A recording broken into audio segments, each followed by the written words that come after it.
அன்பார்ந்த இறைமக்களே, கிறிஸ்துவின் மறுப ஜபக்குழியின் வாயிலாக இன்று உங்களை சந்திப்பதில் நான் பெரும் மகிழ்ச்சி அடைகிறேன். மக்களை, சந்தோஷமா இருக்கீங்களா? நிறைவா இருக்கீங்களா? மகிழ்ச்சியா இருக்கீங்களா? மன அமைதியா இருக்கீங்களா? மக்களே, மகிழ்ச்சி இறைவன் தந்த பெரிய வரப்பிரசாதம் அல்லவா?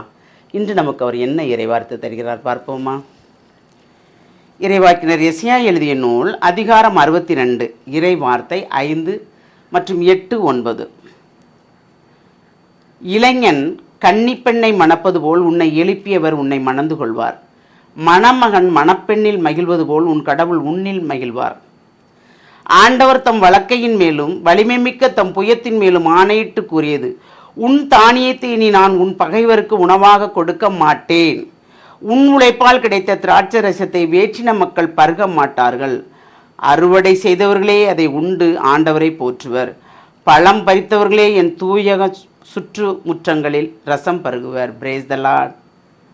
என்ன சொல்றாரு? உன் தானியத்தை இனி நான் உன் பகைவருக்கு உணவாக கொடுக்க மாட்டேன். ஏனென்றால் அவர் உன்னை மணந்து கொண்டிருக்கிறார். உன்னை எழுப்பியவர், உன்னை உருவாக்கியவர். ஏனென்றால் தன் பணியாளனாக தேர்ந்து கொண்டதை பெண்ணாகவும் பணியாளனாகவும் தேர்ந்து கொண்டதனால் இறைவன் மணமகனாகவும் மணமகளாகவும் நமக்கு மாறுகிறார் இல்லையா? அப்படி மாறும்போது அவர் எப்படி மகிழ்கிறாரு? மணப்பெண்ணில் மகிழ்வது போல் உன் கடவுள் உன்னில் மகிழ்கிறார். உன்னை மணந்து கொள்வார். உன்னை எழுப்பியவர் உன்னை மணந்து கொள்வார். இளைஞன் கன்னிப்பெண்ணை பாருங்க, இளைஞன் கன்னிப்பெண்ணை மணப்பது போல் உன்னை எழுப்பியவர் உன்னை மணந்து கொள்வார். அப்போ இறைவனுக்கு பணி செய்யும் போது எவ்வளவு ஒரு இன்பமாக இருக்கிறது இல்லையா? ஏன் சிரிக்கிறீங்க? இறைவனுக்கு பணி செய்யும் போது துன்பம் வருதுன்னு நினைக்கிறீங்களா? அதை ஏன் கஷ்டப்படுறீங்க? இஷ்டப்பட்டு கஷ்டப்படுங்க. அப்படி இஷ்டப்பட்டு கஷ்டப்படும் போது அது துன்பமாக தெரியாது. நன்றி ஆண்டவனேன்னு சொல்லி பாருங்களேன். அப்படி சொல்லும்போது எல்லாமே நன்மையாக இருக்கும். யாருக்கு இங்கே துன்பம் இல்லை? யாருக்கு இங்கே வேதனை இல்லை? யாருக்கு நோய் இல்லை? எல்லாமே இருக்குது. பசி இருக்குது, பட்னி இருக்குது, நோய் இருக்குது, நொடி இருக்குது, எல்லாம் இருக்குது. ஆனால் எல்லாற்றையுமே அறிந்தவர் ஒருவர் இருக்கிறார். நம்மை தெரிந்து கொண்டவர் ஒருவர் இருக்கிறார் இல்லையா? அதனால தான் சொல்கிறாரு, உன்னை நான் தெரிந்து கொண்டேன். இனிமேல் உனக்கு எந்த கவலையும் இல்லாமல் நீ உழைப்பின் பயனை நீயே உண்ணும்படி நான் செய்வேன். நீ என்ன உழைத்தாயோ அதை நீயே உண்ணும்படி நான் செய்வேன்.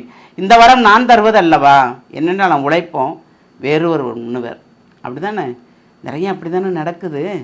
ஆனால் அவர் என்ன சொல்கிறாரு? உன் உழைப்பை நீயே உண்ணும்படி நான் உனக்கு ஆசீர்வதிக்கிறேன் அப்படிங்கிறார். அப்போ நம்ம அவருக்குள் நிறைந்து இருக்கும்போது தான், ஏனென்றால் அவர் நம்மளை ஒரு மணமகளாக மணமகனாக நம்மளை தெரிந்து கொள்ளும் போது, அப்போ நாம் அவருக்குள்ளே தானே இருக்கணும்.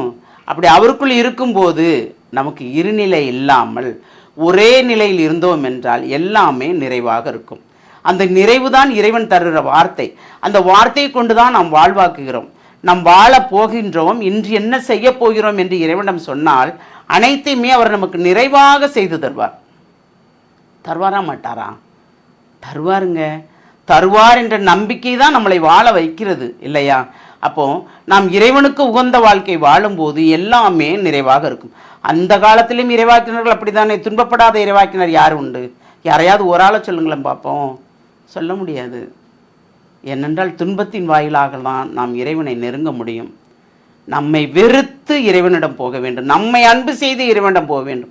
நம்மை அன்பு செய்யும் போது அந்த அன்பின் ஆழம் என்ன என்பது தெரியும். இறைவன் நம்மளை அன்பு செய்யும் போது எந்த அளவுக்கு நம் மீது அன்பு செய்தால் நம்மளை கண்ணுக்குள் வைத்து பாதுகாக்கிறார் இல்லையா?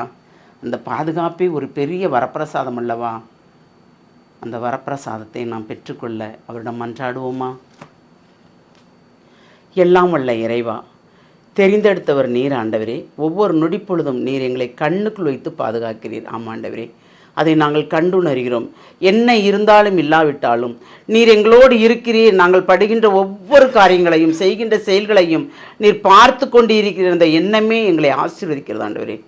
எது செய்தாலும் இறைவன் எங்களுக்கு நன்மையே செய்வார் என்ற அந்த நம்பிக்கையோடு நாங்கள் ஓடிக்கொண்டிருக்கிறோம். எங்கள் ஓட்டம் ஒரு நிறைவான ஓட்டமாக இருக்க வேண்டும் ஆண்டவரே. அந்த நிறைவை தரப்போர் அது கிருபைக்கு நன்றி கூறி எங்களை முழுமையாக உம்முடைய இரக்கத்துக்குள் ஒப்புக் கொடுக்கிறோம். ஜெபங்கேக்கும் நல்ல பிதாவே.